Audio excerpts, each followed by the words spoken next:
नमस्ते दोस्तों, मैं लेकर आ गया हूँ एक और अनसुनी अनकही दास्तां।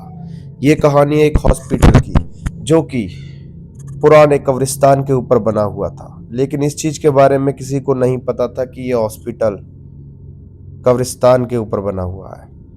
उस हॉस्पिटल में पहले से ही, जब उसकी स्टार्टिंग हुई थी, तब से ही उसमें अजीबो गरीब हादसे होने लगे थे।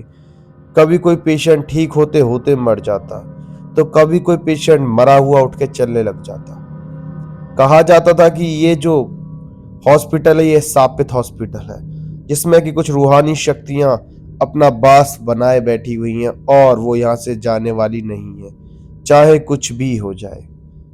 ये कहानी है एक इंसान की, जिसने कि कभी नहीं सोचा था कि वो उस हॉस्पिटल में नौकरी करने जाएगा और उसके साथ ये सब कुछ हो जाएगा। जी हाँ, वो एक स्लीपर की नौकरी करता था, घर के हॉस्पिटल को पूरे को साफ करना, पोछे वोछे लगाना एंड ऑल। एक रोज रात की बात थी, उसने सोचा कि क्यों ना मैं 12 बजे की जगह 1 बजे चला जाऊंगा, क्योंकि थोड़ा काम रह गया है। कुछ सफाई रह गई थी, जिसके कारण उसको 1 घंटा और लग गया। 1 बज चुका था, पूरे हॉस्पिटल में उस रोज कोई नहीं था। वो अकेला पोछे को लगाते लगाते कान में उसने ईयरबड्स लगा रखे थे और वो आखिरी कमरे की तरफ पहुंच जाता है। उसके बाद जैसे ही वो पीछे देखता तो बहुत लंबा कॉरिडोर। वो कहता, अरे मैं तो यार यहाँ तक आ गया। वो इस चीज को देखकर सहम सा जाता है, डर सा जाता है। वो वापस मुड़ता है और कहता है, चलो जितना काम होना था हो गया, अब मैं यहाँ से निकल लेता हूँ। लेकिन उसको नहीं पता था कि उसका निकलना इतना भयंकर हो जाएगा, उसको सोचने पर मजबूर कर देगा कि आखिर रूहानी शक्तियां भी कुछ चीज होती हैं, जो कि ना कभी जाती और ना कभी वापस आती। फिर जो उसके साथ हुआ वो बहुत ज्यादा दहला देने वाला था। उसने बताया कि जैसे ही वो चलने लगा, पीछे से एक प्यारी सी सुनहरी सी आवाज आती है, सुनो। वो पीछे मुड़कर देखता है, लेकिन पीछे कोई नहीं होता। वो कहता है, यार आवाज किसने दी? कहा जाता है कि कभी भी पीछे से कोई आवाज आए तो मुड़कर नहीं देखना चाहिए। उसने यही गलती कर दी थी और उसने मुड़कर देख लिया था। उसके बाद तो वो रूहानी शक्ति उसके साथ जानी जानी थी। वो नीचे आने लगा और जैसे ही वो स्टेयर से उतर रहा था, फिर से पीछे से आवाज आती है, अरे सुनो ना मेरी बात।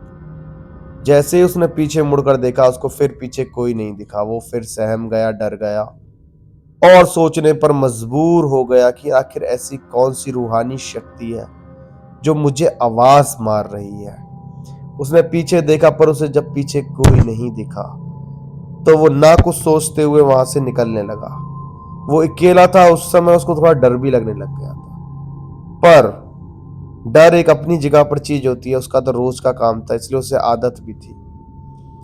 वो सबसे नीचे आया, उसने देखा पीछे को मुड़कर तो सबसे ऊपर स्टेयर्स पे एक औरत खड़ी है।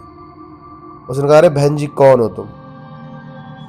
जैसे ही उसने कहा कि बहन जी कौन हो तुम, कोई जवाब नहीं आया और वो पीछे की तरफ वापस जाने लगा और उन स्टेयर्स पर चढ़ने लगा।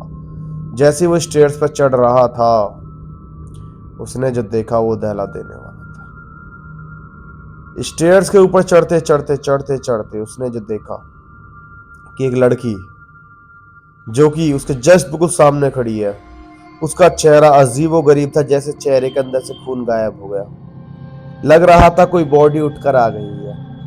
उसको ये तो चीज पता थी कि ऐसे हादसे होते हैं इस हॉस्पिटल में, लेकिन उसने नहीं सोचा था कि जिस चीज को मैं देख रहा हूं वो असली में कोई जीवित चीज है ही नहीं, किसी की रूह है जो कि उठकर मेरे पास आ गई है। उसने इस चीज को अनदेखा करना चाहा और वो कहने लगा, जो भी हो तुम जाओ यहां से, मुझे जाने दो। वो वापस नीचे आने लगा। वो आवाज मारती है, अरे सुनो ना। फिर वो पास आके कहता है, बताओ क्या दिक्कत है?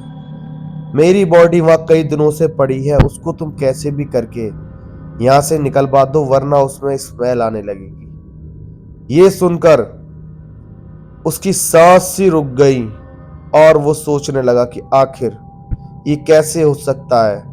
मैं क्या किसी रूहानी शक्ति से बात कर रहा हूं, जो कि मुझसे कह रही है कि मेरी बॉडी वहां कई दिनों से पड़ी है, इसको कैसे भी करके ठिकाने लगवा दो। वो कहने लगा, क्यों मेरे साथ मजाक कर रही हो बहन जी? मुझे जाने दो, मुझे काफी रात हो रही है। नहीं तुम नहीं जाओगे तुम पहले उस बॉडी को ठिकाने लगवा दो, फिर कहीं भी चले जाना। उसने कहा ठीक है, मैं सर को बुला कर लाता हूँ। वो नीचे आया और ऑफिस में जाने के बाद सर से कहने लगा, सर ऐसे ऐसे जहाँ एंड में बॉडीज रखी जाती हैं वहां बताया जा रहा है कि कोई बॉडी है जो कि काफी दिनों से सड़ रही है।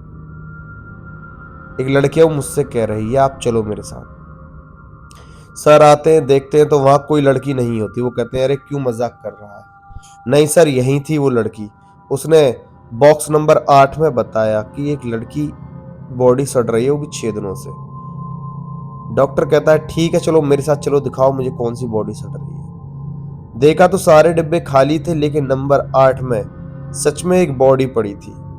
जब उसने उस बॉडी के चेहरे को देखा उगाड़ कर, तो देखा कि वो वही लड़की थी जो वहां पर खड़ी थी।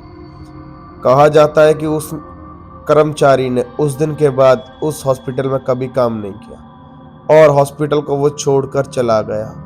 कहता है कि वो लड़की जो मुझे मिली थी वो लड़की की आत्मा थी जो मुझसे कहना चाहती थी, और ये चीज उसकी रूह को इतना डरा गई थी कि 1 महीने तक तो वो सदमे से नहीं निकला। उसके बाद उसने हॉस्पिटल को छोड़ दिया और कभी उस हॉस्पिटल की तरफ मुड़कर नहीं देखा। कहानी का उद्देश्य था कि कोई भी चीज कहीं भी हो सकती है। पसंद आई है कहानी तो इसको लाइक करिए, चैनल को सब्सक्राइब करिए और चले जाइए, या फिर एक और कहानी आ रही है सजेशन में, या फिर मेरी लास्ट डाली हुई कहानी उसको जाकर देखिए। पसंद आएगी आपको। मिलते हैं बाकी नई कहानी के साथ। Love you.